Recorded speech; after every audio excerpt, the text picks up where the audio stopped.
Cost එක අතින් ගත්තම මාර එෆිෂන්ට් මට කෙලිම 80000ක් විතර ඉතිරියක් දැන්ටම තියෙනවා. ලොකු ගාණක් නෙමෙයි රුපියල් 1000ක් වගේ තමයි ඉන්ක්‍රීස් උනේ. මේක පණ ගන්නලා යනකොට කිසිම අපහසුවක් නැහැ. මොකද ඒක ඇත්තටම පහසුවක් තියෙනවා. ඒ පහසුව තමයි ඇත්තටම වටින්නේ. සමහර EVs තියෙනවා අපි දන්නවා මාකට් එකේ කඳුවක් දන්නේ නැහැ. ඒක තමයි ලොකුම ගැටලුව තියෙන්නේ. මාර සැප පහසුයි. මොකද හේතුව කියනවා නම් ක්ලච් එක නැහැ. ඊට අමතරව ගිය මාරු කරන දෙයක් නැහැ. මම උසුර මල්ලවරච්චි. මම මේ දැනට බැංකු සේවකයෙක් විදිහට සේවයෙන් නිරත වෙලා ඉන්නවා. මම ඇත්තටම වෙබ්සයිට්ස් වල මම පොඩ්ඩක් EV ගැන හොයනකොට තමයි පොඩ්ඩක් මම ඒක චෙක් කළා මේ වෙබ්සයිට්ස් through තමයි මේක ඇත්තටම දැනගත්තේ. දැන් නම් ඇත්තටම මාස 7ක වගේ කාලයක් වෙනවා. ඇත්තටම හොඳම බයික් එකක්. මොකද මට මේ මෙච්චර කාලයකට මම බයික් යූස් කරලා තියෙන ඒවා පෙට්‍රල් බයික් ගොඩක් කියලා යූස් කරලා තියෙනවා. ඒකට එහෙම කිසිම ඒ බයික් වල නැති දෙයක් මම මෙතන තියෙනවා. මට කොස්ට් එක අතින් මාර එෆිෂන්ට්. කොස්ට් එක කිව්වම මොකද මම කිලෝමීටර්ස් 90ක් විතර ඩේලි ට්‍රැවල් කරනවා. එතකොට 90ක් විතර ට්‍රැවල් කරනවා කියන්නේ මට ඇත්තටම පෙට්‍රල් කොස්ට් එක කිව්වොත් එimhe 15000ක් විතර පෙට්‍රල් කොස්ට් එකක් යනවා මාසෙකට.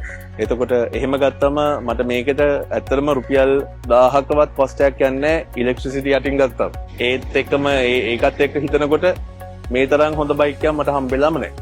කෙලින්ම පෙට්‍රල් කොස්ට් එක හැමම ඉතුරුයි. ඒ අරනම මට මාස දෙක සැරයක් විතර මේක පාවිච්චි කරන්න, ඒ කියන්නේ මේ සර්විස් එක කරන්න විතරයි අවශ්‍යතාවය තියෙන්නේ. දැන් උදාහරණයක් විදිහට ගත්තොත් මට මේකේ බයිකේ බැටරි එකට පවා කොස්ට් එක තියෙන්නේ 110000යි. එතකොට මට මාසේ මම අවුරුද්දේ පෙට්‍රල් කොස්ට් එක විතරක් ඉතුරු කරාම මට බැටරි එකේ කොස්ට් එක මට කව වෙනවා. ඒ නිසා මට කොහොමත් අවුරුදු 3ක් පැද්දත් මට ලොකු ඉතිරියක් තියෙනවා පෙට්‍රල් කොස්ට් එක අතින් ගත්තා. ඇත්තටම ට්‍රැවල් කරන්නේ මායි වයිෆයි දෙන්නම්. ඒතෝ දෙන්නෙක් ට්‍රැවල් කරන තනියෙන් නෙමෙයි. ඒතොර ඒක නිසා ඒ දෙන්නෙක් දාලා බයික් එක යන්න පුළුවන් කියන ඉතින් කිසි ප්‍රශ්නයක් නැහැ. ලොකු ඉතුරුවක් තියෙනවා. මොකද මම පෙට්‍රල් කොස්ට් එකම නිකන් හිතලා බැලුවොත් 90000ක් විතර මේ වෙනකොට ගිහිල්ලා තියෙන්න ඕනේ.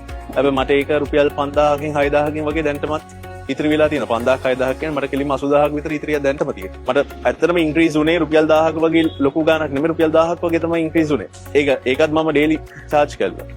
ඔව් ඒක නිසා ඒක ලොකු ඉතිරියක් මට. නෑ ඇත්තටම මම කියන්නේ රිවෝල්ව් බයික් එක තමයි මම දැකපු හොඳම බයික් එක. බයික් මෝඩ් එකේ EV මෝඩ් එකේ තියෙන හොඳම එක. ඒක නිසා මම කියන්නේ මම පාවිච්චි කරලා දැන් මාස 6ක විතර අත්දැකීම් එක්ක මම කියන්නේ කිසිම බයක් නැතුව ගන්න පුළුවන් බයික් එකක්. ඇත්තටම පවර් එෆිෂියන්සි එක හොඳයි. ඒ කියන්නේ EVs දැකලා තියෙනවා, යාළුවන්ගේ තියෙන EVs දැකලා තියෙනවා. ඉතින් මේ බැටරි එක කොච්චර හොඳද කියනවා නම් දැන් අපි කඳුවල යනකොට තමයි ඒක හොඳටම තේරෙන්නේ. මොකද මේ සමහර EVs තියෙනවා අපි දන්නවා මාකට් එකේ කඳුවක් දන්නේ නැහැ. ඒක තමයි ලොකුම ගැටලුව තියෙන්නේ. හැබැයි මේකේ කිසිම එහෙම ගැටලුවක් නැහැ. මම ඩබල් දාලා යනකොටත් කිසිම අවුලක් වෙන්නේ නැහැ. අවුලක් වෙලා නැහැ මෙච්චර කාලයකට.